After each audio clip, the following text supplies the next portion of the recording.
Kasih banget. Oke, lanjut. Oh, makasih. Saya tuh Nanti kita tayangin nih, kita tayangin lucu banget. Oh, di awalnya ya. Ya video opening. Video opening ya. Lucu banget gitu. saya aku juga suka Marvel. Oh iya, kita semua suka. Aku sih punya prinsip buat finish what you start gitu. Maksudnya apa yang sudah kita mulai itu yang sebaiknya yang bisa kita akhiri gitu dengan baik gitu.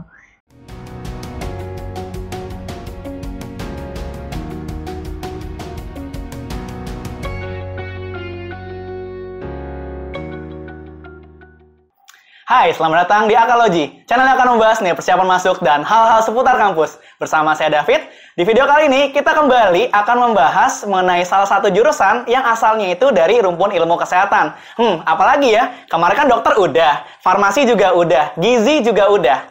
Kali ini kita akan membahas salah satu sosok yang tidak akan lepas dari dunia kesehatan, apalagi kalau bukan perawat. Telah hadir di sini Monica Dewi dari Ilmu Keperawatan UI Angkatan 2018. Halo Monik, gimana kabarnya? Halo, kabarku baik. Baik ya, dipanggilnya Monik, bukan Dewi ya? Monik aja gitu ya, oke. Kesibukannya lagi apa nih sekarang, Mon? Kalau sekarang lagi profesi nurse di RSCM. RSCM Salemba? Iya, di Salemba. Oke. Terus ini karena di awal boleh kenalin diri dulu, namanya, asal SMA, sama dulu jalur masuknya, dan bilang keberapa. Ya, silakan. Oke, halo semuanya, aku Monica Dewi Siregar, biasa dipanggil Monica. Kalau sekarang aku dulu asal SMA-nya tuh dari SMA Negeri 64 Jakarta Timur. Terus jalur masuknya itu jalur SBMPTN atau jalur tertulis tuh. Sekarang tuh namanya UTBK kalau nggak salah.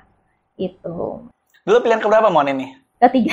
Oh, ketiga. Oke, berarti emang Keperawatan UI ya. Berarti kesatunya udah ketebak lah ya. Kesatunya. Iya, tahu kan. Jadi pertama dokter, terus apa dulu? Kedua dokter juga. Dokter di tempat lain gitu di tempat lain. Oke. Keperawatan. Nah, berarti nih kalau ditanya, waktu dulu kenapa pilihnya itu keperawatan gitu? Karena aku tuh pas kecil tuh memang punya cita-cita tuh kalau nggak dokter perawat. Jadi itu pas aku masih SD, itu kan aku udah sempat cerita sebelumnya jauh di Jakarta Utara, SD ku di Sunter. Nah, terus habis itu pas lagi nunggu-nunggu, karena waktu itu papa kantornya di Jakarta Pusat, jadi nunggu papa jemput gitu, aku sering baca buku di perpus. Dan salah satu tokoh yang aku baca tuh ada buku Seri Tokoh Dunia tuh ada Florence Nightingale. Jadi dia tuh salah satu sosok tokoh keperawatan yang sampai sekarang tuh masih terus kita pelajarin. Maksudnya dia tuh sangat punya tokoh keperawatan modern lah, yang pelopor keperawatan modern di dunia keperawatan gitu. Jadinya pas aku ngeliat beliau keren banget, terus aku akhirnya tertarik untuk jadi di dunia kesehatan dulu saat itu gitu. Jadi in general dunia kesehatan dulu ya? Iya, dunia kesehatan dulu. Oke. Berarti kalau dulu SNM-nya juga sama, masih tetap yang kedokteran awalnya gitu? SNM-nya aku keperawatan. Perawatan? Oh, iya. Tapi waktu itu nggak dapet ya? Nggak dapet. Iyalah, karena kan nyoba ya. Nah, berarti keperawatan kan juga termasuk yang susah ya, pasti kan kesehatan kan susah. Boleh diceritain nggak, Mon? Perjuangannya dulu tuh mulai start belajarnya mungkin dari kapan, dan mungkin kayak jam-jam khususnya buat belajar ada nggak sih? Kalau aku dulu mulai belajar tuh pas kelas 11. Jadi kelas 11, aku kan nggak bimbel sama sekali itu dulu. Jadi aku kayak harus merasa berjuang sendiri gitu dari awal. Jadi aku prepare dari awal, kelas 11 tuh aku udah nyuri-nyuri beli buku SBM. Itu aku biasanya kalau sehari, dulu tuh aku inget banget aku tuh bikin jadwal tuh kayak bukan per jamnya, tapi dalam satu hari aku harus ngerjain berapa soal. Waktu itu aku ngerjain pas awal satu hari harus 25, nambah lagi 50, nambah lagi 100 gitu-gitu dalam satu hari. Itu memang SBM tuh puncak perjuangan aku yang aku rasain sampai sekarang sih. Jadi kelas 12 juga nggak ikut bimbel? Kelas 12 nggak ikut bimbel juga. Oh, sama sekali bisa sama ya? Sama sekali. Terus tapi pas untungnya di kelas 12 aku ketemu guru yang baik banget sama aku dulu di 64. Dan dia tuh sekarang masih S3 Fisika UI kalau nggak salah. Oh. Iya, dan dia tuh kayak mau membuka siswa okay, buat yang mau belajar sama dia gitu. Karena dulu aku merasa paling susah di fisika kan. Jadi dia bahkan buka kelas di hari Minggu buat siapa aja mau belajar sama dia. Siapa tuh namanya? Pak Ahmad Yani. Pak Ahmad Yani. Iya. Okay. Dulu dia dari Husni Tamrin 28864. Oke, jadi udah kaya kan pengalaman Oh, gitu ya. kaya kan pengalaman gitu. Dan ngajarinnya pasti anak-anak yang wow lah ya. Iya, itu dia. Oke. Terus kalau dulu apa ya, bisa dibilang kalau kamu pas SMA ikut lomba-lomba gitu nggak, Man? Justru pas SMA aku lombanya vokal grup gitu-gitu. Vokal Nggak grup. ada ilmiah. Berarti boleh les 1 bait ya? Oke, kalau dari dulu kan karena nggak les gitu, mungkin ada ngerasa tantangan tersendiri nggak sih pas lama belajar buat SBM khususnya? Banget. Soalnya kan aku ngeliat kayak teman-teman aku yang les itu kan terstruktur. Terus kayak aku tuh yang paling bikin aku takut tuh kayak ada yang bilang kalau les di sini ada bocoran soalnya gitu. Ya. Aku tuh aku bisa nggak ya ngalahin mereka gitu. Tapi ya akhirnya maksudnya perjuangan memang gak akan mengkhianati hasil sih. Iya. Sip. Nah, udah nih dapatkan keterima. SBM tuh waktu itu masih bisa 3 pilihan ya berarti ya? Waktu itu 3. Kan milih pilihan ketiga keterimanya. Itu ngerasanya gimana? Seneng kah? Atau gimana tuh, Man? Senang banget. Soalnya karena tipis kan. Kalau nggak keterima sama sekali itu yang bikin bingung. Memang berharapnya bisa keterima di jalur SBM gitu. Soalnya kan waktu itu posisinya juga lagi struggle karena lagi ada masalah keluarga waktu itu khususnya di finansial gitu. Jadi aku kayak harus bisa masuk negeri. Kalau swasta kan mahal banget. Gitu. Wah, gue relate sih sebenarnya karena waktu itu juga pas di sini cerita karena masalah finansial juga, jadi emang harus fight di SBMPTN. Iya. Gitu. Dan waktu itu juga tahunmu simak paralel ya adanya kan? Iya, sama masih kita kan? betul. Iya. Jadi emang udah fight banget pasti. Udah fight banget. Kayak puji Tuhan keterima. Terus pesan pertamanya sebagai mahasiswa UI, gimana tuh? Apakah ngerasa kayak culture shock juga atau gimana, Wan? Iya, cukup culture shock-nya itu bukan ke apa ya? Pertama sih jujur ya, itu lebih ke lingkungan keperawatannya karena mostly cewek. Sementara dulu teman main aku cowok pas SMA gitu. Kebanyakan cowok. Terus habis itu yang kedua soal sistem pembelajarannya. Kayak kalau di RIK ya, karena kan awalnya kita masih gabung tuh sama fakultas lain. Itu tuh benar-benar terstruktur banget gitu. Kayak ada yang namanya PBL, CBL gitu-gitu. Maksudnya kayak kita harus menyesuaikan dengan sistem yang kayak gini gitu. Itu sih yang awalnya bikin culture shock, tapi lama-lama terbiasa gitu. Nah, iya kan jadi FIK itu kan salah satu fakultas yang kenal cewek semua, Wan. Di angkatanmu, berarti pertanyaannya berapa cowoknya? 7 dari total 115. 7 per 115. Wow. Ya, terus tapi sekarang ada satu lain hal, jadi cuman yang lanjut profesi itu cuman 3-4 orang gitu. Sisanya nggak lanjut profesi. Ada yang ada yang di keangkatan bawah gitu. Ya, gitu sih. 4 atau 5 gitu aku lupa. Ya, menarik karena emang sebenarnya perawat itu kan bukan identik dengan perempuan ya harusnya ya. Justru harusnya kan kayak kadang kalau misalnya ngangkat pasien mungkin butuh tenaga yang besar. Cowok, jadi cowok sebenarnya juga lebih dibutuhkan sekarang ya, Mon, ya. Ya, banyak banget. Ya, jadi buat sobat AK yang cowok jangan takut karena stereotip. Mungkin takutnya aku punya murid waktu itu dia kan pengen kedokteran, cuma aku saranin nih, lo coba perawat aja gitu. Kan perawat buat cewek Kak gitu. Iya, kebanyakan aku bilang gitu, jangan terima kasih stigma itu. Justru perawat cowok itu dibutuhin karena tenaganya lebih besar gitu loh. Ya, tapi akhirnya dia juga nggak jadi pilih sih. Ada waktu itu angkatan 2019 apa pas masih awal di BTA ngajar. Oke, nah jadi itu culture shock pertama kali. Tapi kan sekarang sudah lulus, udah lanjut ke profesian ya berarti ya, Mon ya. Kalau ditanya nih, di keperawatan UI belajar apa aja sih dari semester 1 sampai akhir? Mungkin bisa dijelasin juga peminatannya ada apa aja. Oke, kalau di keperawatan UI itu yang dipelajarin itu pertama tuh kita kebanyakan gabung dulu. Awal-awal semester 1-2 masih gabung sama fakultas lain. Jadi kayak belajar etika hukum kesehatan, kolaborasi kesehatan, komunikasi kesehatan, ilmu biomedik dasar gitu, IBD 1-2. Terus kita juga MPKTA, MPKTB kan, waktu itu semuanya belajar itu. Terus kalau mulai semester 3, itu baru kita masuk ke beberapa peminatan di keperawatan gitu. Kalau di keperawatan sendiri itu ada keperawatan anak, terus keperawatan medikal bedah, terus ada keperawatan dasar keperawatan dan keperawatan dasar, keperawatan komunitas, keperawatan jiwa, sama keperawatan maternitas gitu. Jadi peminatannya sejauh ini ada departemennya itu, cuman katanya sekarang udah ada banyak tambahan lagi gitu yang tapi di spesialis gitu ya. Kalau di sarjananya masih 6 departemen gitu sih. Masih 6 departemen. Dan kamu ambil apa, Mon? Di skripsinya aku ambil anak keperawatan anak. Kenapa tertarik sama anak? Karena memang suka anak. Suka anak ya? Oke, suka anak. Ini sama ini sih, sebenarnya sih tertarik medical bedah juga. Cuman waktu itu kita tuh disuruh kasih 3 judul dan akhirnya aku keterimanya di keperawatan anak gitu. Iya. Matkul paling favorit? Selama 8 semester apa berarti? Yang paling menantang, menurut aku paling suka sih sebenarnya yang paling menantang itu medical bedah emang. Kenapa tuh medical bedah? Karena paling susah. Jadi itu kayak ngikutin dokter, jadi bareng praktikum bareng gitu nggak sih atau beda? Kalau keperawatan medical bedah, kalau udah masuk peminatan keperawatan itu beda masing-masing. Cuman kalau yang awal-awal itu bareng, yang IBD ilmu biomedik dasar tuh bareng sama dokter, anak fakultas kedokteran, anak FKM, anak apoteker, farmasi gitu. Jadi ada satu saat ketika semua anak di Erika itu kumpul gitu praktikumnya ya? Betul, itu di IBD, Edkum, Komkes, komunikasi kesehatan gitu-gitu. Oke, menarik. Nah, sekarang pengen tanya, Mon, menarik kan kalau apoteker udah cukup tahu, dia kan setelah S1 farmasi gitu ya kan lanjut ke apoteker 1 tahun gitu ya kayak kalau di UI. Kalau jenjang karir dari seorang perawat itu ada apa aja sih, Mon? Mungkin dari S1-nya gitu kan? Dari S1 kita sarjana keperawatan, terus ada lanjut profesi nurse, ini yang lagi aku jalanin sekarang, itu kurang lebih 1 tahun.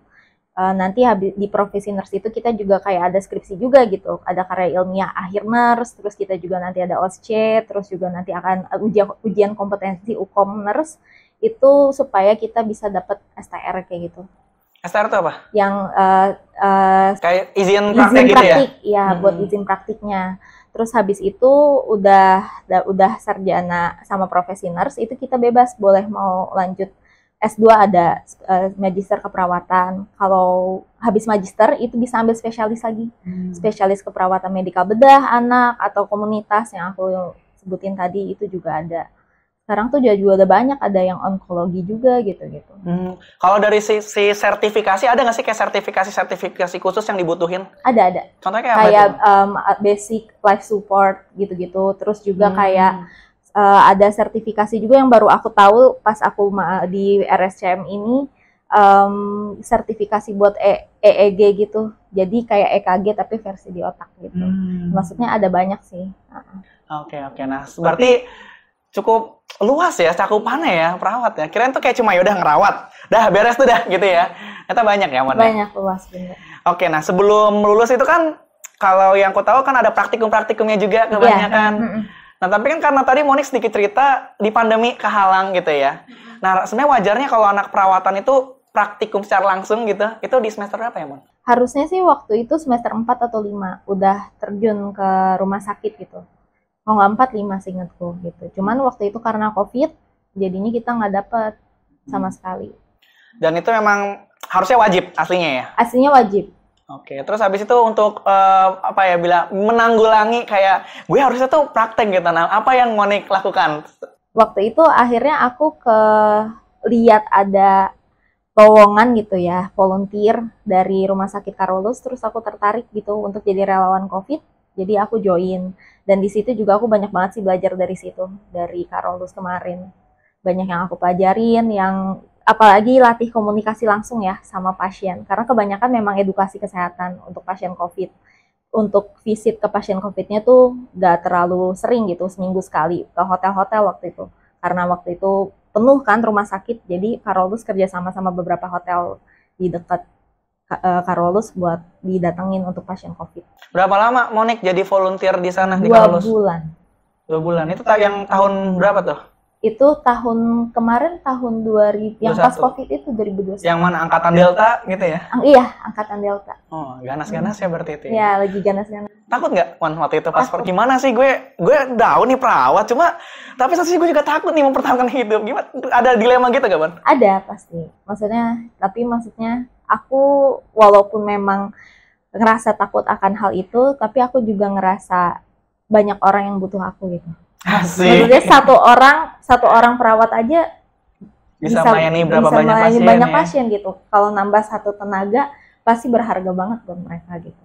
Iya. 2 bulan itu karena dari program sananya atau kamu yang gue cuma mau 2 bulan nih gitu? Dari program sananya sih.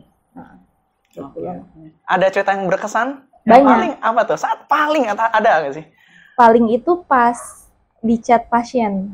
Jadi pasien tuh selalu ngabarin, dulu manggilnya kan sebenarnya kalau di Karolus masih suster ya. Sebenarnya kan seharusnya kita udah nggak pakai suster atau brother gitu, lebih utamakan nurse gitu. Cuman nggak apa-apa lah gitu karena masih baru juga kan.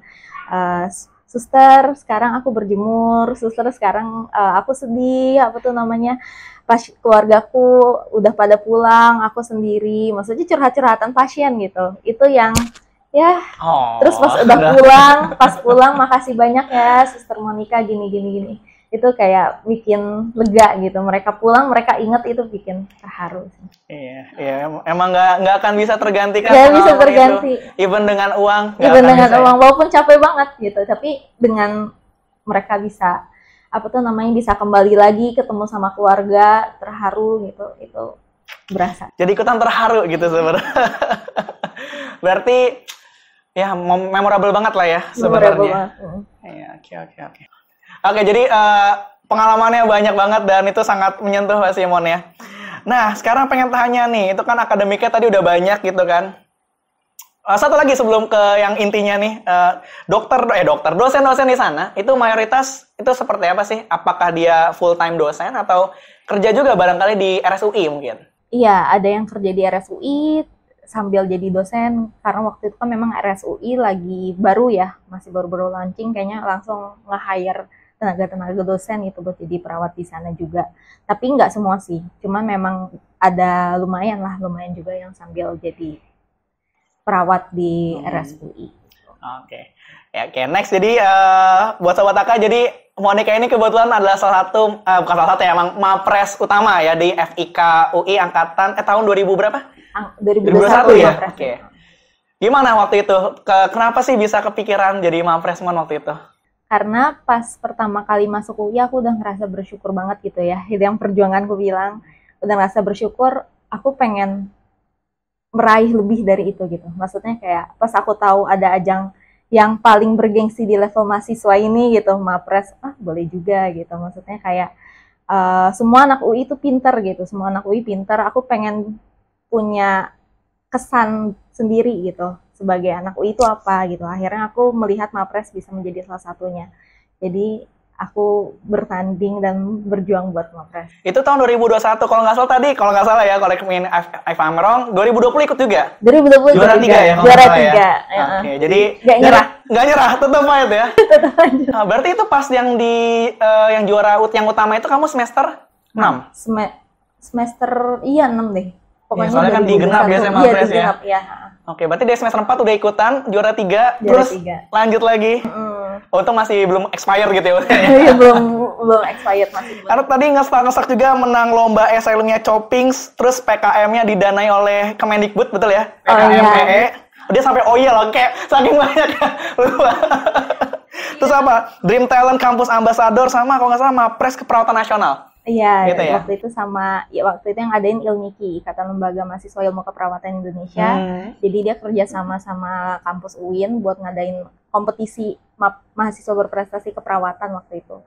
Terus akhirnya aku ikut karena gak lolos keperawatan yang menuju UI ke nasional kan. Terus aku ikut ini, ya puji Tuhan berhasil gitu. Juara 1 ya waktu itu ya? Waktu itu temanku juara 2. Hebat juga anak UGM. Yang di UI itu berarti setelah kamu sebelum itu kan seleksi nih di fakultas di FIK gitu ya. Ada berapa kontestan bisa dibilang yang di finalnya gitu? Yang di finalnya seingatku kayaknya ada 6 apa 7 gitu loh. Segitu. Baru habis itu disaring ke UI gitu ya. Seleksinya di UI itu tuh apa ya? Tahapannya, Mon? Tahapannya pertama kalau di keperawatan itu tuh kita ada seleksi esai dulu. Esai, wawancara, sama CV. Nah dari situ baru lanjut, dari situ baru ke finalnya. Finalnya itu baru kayak yang KTI, presentasi KTI itu persiapan presentasi KTI juga. Terus juga yang kita ngomong dikasih dikasih banyak tema isu. terus kita my opinion namanya, my opinion, terus habis itu kita harus jawab di saat itu juga, jadi impromptu gitu, impromptu speech gitu. Berapa lama proses persiapannya waktu itu kalau diingat-ingat sampai ke finalnya deh di UI? Waktu itu sampai ke UI dari FIK tuh sebulan, terus habis itu langsung 2 bulan deh di FIK-nya, soalnya nggak ada jangka waktu aku buat belajar buat UI gitu, jadi langsung gitu, karena memang FIK waktu itu mulainya kayaknya agak telat gitu dari Fakultas Sains. Keganggu nggak tuh kuliahnya? Lumayan harus bagi waktu sih, harus manajemen waktu yang baik juga. Karena apa ya? Ya teman-teman dekatku juga beberapa ada yang mapres, jadi ngeliat perjuangannya tuh effort banget sampai malam-malam, kadang belum pulang. Kalau belum pulang, ya nih buat mapres gitu loh. Awalnya speak nggak mau ngaku, tapi akhirnya ketahuan kan, nih mapres nih ternyata nggak mau ngaku loh gitu. Dulu aja aku buat bikin KTI mapres aja sampai nginep di McD tuh dulu. Gitu. Ingat banget tuh dulu sampai nginep di McD. Iya. Emang ya itulah perjuangan mapres tuh. Apa yang kamu dapetin, Mon, dari mapres? Kan ya banyak lomba gitu sebenarnya, yang nggak perlu semaraton ini bisa dibilang. Apa yang kamu dapat setelah jadi mapres ini? Aku merasa aku bisa lebih kasih dampak gitu. Pengen bisa berdampak gitu aku buat ke orang lain gitu. Maksudnya kayak orang kan sama ini ngelihat kalau mapres itu harus dia yang jago bahasa Inggris, atau mapres itu memang dia punya privilege lebih gitu ya. Ternyata iya. Ternyata sebenarnya kita bisa, menurutku ya, mungkin ini berbeda-beda orang lain. Sebenarnya kita bisa make our own privilege gitu. Maksudnya aku ngerasa dengan aku yang punya masalah finansial dulu, dengan aku yang dulu aku merasa aku harus berjuang sendiri, justru itu yang membuat aku jadi semangat gitu, paham kan? Maksudnya paham. Bukan itu yang menjatuhkan aku, justru itu privilege aku yang bikin aku supaya terus maju gitu, karena pengalaman itu. Kalau misalkan aku nggak menghadapi kondisi masalah finansial dulu, atau aku nggak mengalami perjuangan yang segitunya dulu, mungkin aku nggak bisa kayak sekarang gitu. Iya, malah jadi mungkin kayak ya udahlah santai, gue masih cukup, orang tuh masih gimana gitu ya. Tapi karena kondisi itu jadi memecut semangat gitu ya. Betul, apalagi dulu drama-dramanya tuh banyak banget, terus lagi mapres diusir dari kontrakan. Nah itu sebenarnya waktu itu diusir dari kontrakan tuh, karena kan masih ngontrak. Diusir itu kayak nangis terus, tapi aku harus bisa berjuang gitu. Itu yang akhirnya bikin aku mau menjadi mapres buat berdampak buat yang lain gitu. Mama papa pasti bangga ya? Sama. Kamu anak saudara? 5. Kamu anak? Aku anak kedua. Anak kedua, beri jadi contoh yang baik lah pasti buat adik-adik gitu ya. Good ya, keren banget ini. Terus habis mapres itu masih suka ikut lomba, Mon? Terakhir itu masih ada lomba juga sih. Masih ikut lomba yang kayak perwakilan buat delegasi dari UI waktu itu sama anak FK sama siapa tuh aku lupa deh. Ada juga buat conference gitu. Ada juga. Cuman nggak seintens dulu gitu. Karena memang waktu itu langsung buat skripsi kan. Iya. Skripsimu apa judulnya? Tentang pemberian makanan selingan anak usia balita. Jadi memang anak banget gitu ya. Iya. Oke, jadi itu tadi ceritanya Monik untuk mapres, keren banget sih. Jadi karena keadaan, bukan berarti ketika keadaan kita tidak menguntungkan, itu malah menjadi alasan kita tidak menjadi berprestasi gitu ya. Justru sebaliknya ya, Mon ya. Iya, kalau aku melihatnya justru seperti itu, peluang privilege kita itu. Sebenarnya jadi itu privilege kita gitu ya. Mungkin berbeda ya, orang memaknai hak istimewa privilege itu kan beda-beda. Kalau aku menurutku kesusahan atau perjuangan itu hak istimewa juga. Nggak semua orang mendapatkan itu gitu. Nah, okay. Next itu dari akademiknya bisa dibilang. Nah, sekarang pengen tahu teman-teman di sana sepergaulan itu gimana sih? Apakah ambis-ambis? Gue harus belajar gini-gini sendiri atau gimana tuh, Pak? Ambis pasti sih, maksudnya banyak yang ambis. Cuman tetap enjoy sih. Aku melihat kalau di keperawatan yang lain tetap masih ada enjoy, masih ada ketawa-ketawanya gitu, bukan yang serius banget gitu. Tapi ya ambis yang suportif lah ya. Suportif kok teman-teman keperawatan. Udah berarti waktu itu sempat ngerasain kuliah offline hampir 4 semester berarti ya, kayak 3,5 ya? 3,5 semester. Cukup lama. Iya. Lamaan online ya? Iya. Soalnya pas akhir semester 7 itu kita disuruh masuk, udah main mendingan kan COVID itu. kita udah praktikum langsung. Nah, bridging-nya ke situ pas banget. Praktikumnya, ada apa aja sih? Kayak lab-nya mungkin fasilitas untuk penunjang pelajarannya ada apa aja sih? Lab-nya itu sesuai dengan departemen yang 6 tadi? 6 tadi. Jadi ada laboratorium anak, terus habis itu khusus komunitas juga ada. Gerontik juga, dia tambahan sendiri, ada lab khusus geron. Sebenarnya gerontik itu kan kalau di sarjana itu dia masih masuknya ke komunitas gitu, masih di bawah komunitas. Cuman di labnya sendiri itu gerontik ada lagi gitu. Jadi nggak cuma lab komunitas doang, ada lab khusus gerontik juga gitu. Terus habis itu lab buat KMB yang keperawatan medikal bedah itu juga ada. Terus banyak sih untuk fasilitas labnya. Dari yang aku lihat sebenarnya di UI itu udah bagus untuk laboratorium keperawatannya, udah lengkap. Kalau buat belajar itu juga nyaman gitu ya. Kita juga bisa minjem sebenarnya. Cuman lebih baik sih sebenarnya kita punya alat-alat sendiri karena biar bisa belajar di rumah juga gitu, kayak stetoskopnya atau kayak reflex hammer gitu-gitu. Itu sebenarnya lebih baik sih kita punya sendiri gitu buat belajar. Kalau yang harus sampai ke RSUI, berarti itu ketika praktikum apa, Mon? Itu maksudnya yang udah ke rumah sakit betul. Ya. Itu di ilmu dasar keperawatan seharusnya udah masuk ke rumah sakit sih setahu IDK. Oke. Menarik ya. Jadi kalau di situ untuk, nah sekarang ke biaya kuliah.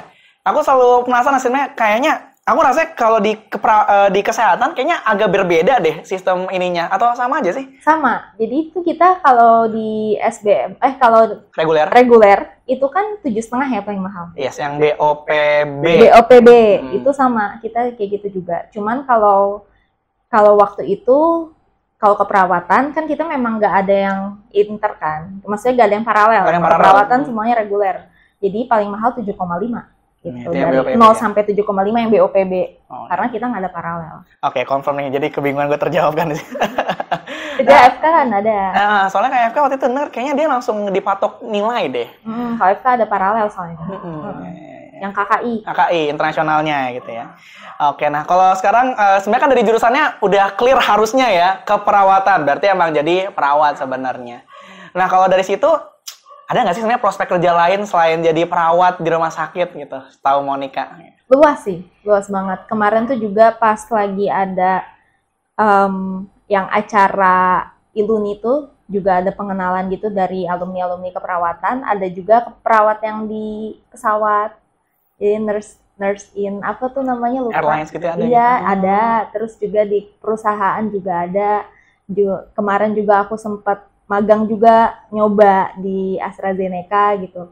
Itu bisa juga sebenarnya kalau misalkan kita mau di perusahaan-perusahaan yang memang nerima tentang kesehatan tuh bisa. Terus kayak Halodoc juga sebenarnya waktu itu sempat nawarin juga, tapi aku waktu itu lagi hektik profesi kan. Jadi dulu itu, dan aku memang lebih tertarik untuk kerja jadi perawat sih. Banyak sebenarnya prospek untuk keperawatan selain di perusahaan, terus juga di komunitas juga banyak. Keperawatan komunitas tuh banyak banget. Di WHO juga sebenarnya kalau kita mau level kalau kita mau di level internasional kerja keperawatan WHO juga banyak di World Health Organization itu. Oke, jadi yang Monica bilang banyak tuh emang beneran banyak disebutin satu-satu loh ini. Iya, jadi nggak perlu takut ya sebenarnya. Jurusan keperawatan. Menarik tadi Monica bilang magang di AstraZeneca di AZ. Itu bagian apa, Mon? Itu bagian pasien akses. Pasien akses intern. Jadi kalau dari aku dapatnya tuh kayak ngehubungin pasien-pasien yang pakai produknya AstraZeneca. Kalau AstraZeneca kan perusahaan farmasi ya. Yes. Jadi dia obat-obatan gitu. Jadi ngehubungin pasien-pasiennya, terus juga waktu itu lagi ada program aplikasi pulih mereka. Jadi dimigrasi semua pasiennya dari yang normal ke pulih gitu, ke aplikasi. Gitu-gitu sih, sama ya kontak pasien, terus juga ada beberapa yang ya kerjaan-kerjaan kantoran lah yang iniin data administratif lah ya sifatnya data, ya. Gitu-gitu. Kayak ini juga nggak sih mantau misalnya kalau habis vaksin nanti reaksinya ke tubuh itu seperti apa, kayak gitu juga nggak sih? Enggak, itu kita nggak ke sana. Cuman ada juga bagian yang atasku gitu, yang lebih senior, dia itu kayak tiap hari ngecek AE-nya at first event hal-hal yang apa tuh namanya yang gak diinginkan setelah pakai produk Pasca AZ, suntikan vaksin gitu ya. apapun itu gitu, obat atau vaksin itu juga ada yang bagian ngecek di atas aku senior. Oke, jadi kita udah mau di penghujung nih, Mon. Kita mau ada quick question, ada 5 pertanyaan, dijawab dengan cepat dan tepat ya. Kayak yang pertama, bersih atau cepat? Bersih. Bersih. Keperawatan jiwa atau keperawatan medikal bedah? Medikal bedah. Rawat orang tua atau medikal bedah? Rawat orang tua. S2 keperawatan atau punya banyak sertifikasi keperawatan? S2 keperawatan. S2 keperawatan. Yang terakhir, mau jadi perawat di PNS atau swasta? Di PNS. Di PNS. Oke, jadi untuk menutup kita boleh kasih pesan-pesan buat sobat AK di rumah yang tertarik untuk perawatan tapi mungkin bisa jadi masih ragu. Ya, silakan. Buat sobat AK yang tertarik di dunia keperawatan yang mungkin masih bingung mau masuk jurusan keperawatan apa enggak, itu bisa banget mungkin dipikirin lagi, lihat plus minusnya. Aku juga nggak mau mungkin terlalu mendorong ya, karena kan yang tahu pribadi masing-masing kan kalian semua gitu. Tapi aku mau kasih jelasin kalau misalkan di prospek kerja keperawatan nggak hanya perawat aja kok gitu, nggak hanya menjadi perawat rumah sakit aja. Tapi menurutku untuk menjadi perawat di rumah sakit juga udah wow gitu, udah keren juga karena sekarang tenaga perawat tuh sangat dibutuhkan di Indonesia. Dilihat dari angka kalau sobat AK mau lihat-lihat angka kebutuhan perawat di Indonesia itu bisa dicari, itu masih banyak banget. Dan prospek kerja kalian pasti akan luas banget. Dan bisa, apa ya, maksudnya kasarnya bisa terjamin lah kalau misalkan dengan dibutuhkan tenaga perawat sekarang gitu, bisa untuk nyari kerjaan pasti ada gitu. Terus untuk yang kalau misalkan mau nanya-nanya soal apa tuh kayak mata kuliahnya susah atau enggak, itu juga bisa dicek-cek di websitenya di keperawatan UI, itu ada penjelasan soal masing-masing dari bukan mata kuliah sih, kayak departemen ini ngejelasinnya tuh apa aja gitu untuk di bidang keperawatannya, itu bisa dicek juga. Terus kalau misalkan teman-teman yang masih ragu, sobat AK yang masih ragu buat ya mungkin akan ada banyak yang kayak aku gitu ya, pilihan pertamanya dokter atau yang lain gitu, atau farmasi, terus habis itu di keperawatan. Aku sih punya prinsip buat finish what you start gitu. Maksudnya apa yang sudah kita mulai itu yang sebaiknya yang bisa kita akhiri gitu dengan baik gitu. Jadi kalaupun memang teman-teman merasa bukan ada teman-teman sobat AK yang merasa bukan ada di dunia kesehatan, nggak apa-apa gitu. Yang penting untuk di keperawatan sendiri, bukannya kita tuh udah profesional kok. Keperawatan itu udah profesional dan kita tuh juga udah dianggap apa ya, profesi yang sederajat dengan profesi apapun gitu. Jadi masuk keperawatan. Oke, terakhir sebelum nutup lagi nih. Sekarang tadi kan Monica sebagai Mapres, boleh kasih tips mungkin untuk yang nonton yang sebenarnya pengen nih, apa sih tipsnya buat jadi Mapres gitu? Tips buat jadi Mapres, yang pertama, manajemen waktu. Itu yang paling penting. Kita bisa bagi waktu antara organisasi, antara kepanitiaan, dan juga akademik gitu ya. Non-akademik dan akademik itu harus bisa dibagi waktu dengan baik. Terus yang kedua, komitmen. Karena kalau misalkan kita lagi jadi Mapres itu yang paling berat sih menurut aku mental ya, komitmen. Udah banyak kerjaan tugas kuliah, terus habis itu buat Mapres persiapannya juga banyak, itu komitmen juga penting. Terus habis itu yang ketiga, soal yang penting juga sih ini untuk kita mau belajar bahasa Inggris gitu, karena di Mapres itu kan, itu pasti kita akan ada momen kita harus impromptu speech itu pasti gitu. Mau di level fakultas, mau di level UI, atau di level nasional gitu. Apalagi kalau maju internasional, itu pasti ya kita akan ada impromptu speech. Pelan-pelan aja gitu, tapi maksudnya nggak perlu takut gara-gara nggak bisa bahasa Inggris, nggak bisa gitu. Karena aku juga awalnya, aku juga nggak pernah les bahasa Inggris sama sekali gitu. Nggak pernah les bahasa Inggris sama sekali, tapi pelan-pelan gitu, pelan-pelan kok. Semua bisa karena terbiasa gitu. Terus habis itu, banyak ikut lomba itu yang melatih kita gitu. Justru karena bukan soal juara 1, juara 2, juara 3-nya enggak, tapi soal pengalaman pembelajaran setiap juara itu, entah itu juara atau enggak, pengalaman setiap pembelajarannya itu. Aku berkali-kali juga sering gagal, tapi ketika meraih itu, maksudnya sekarang posisinya kayak aku ngelihat esaiku pertama kali jadi ketawa gitu, kok esai gue dulu jelek banget gitu, tapi itu maksudnya itu proses belajar gitu.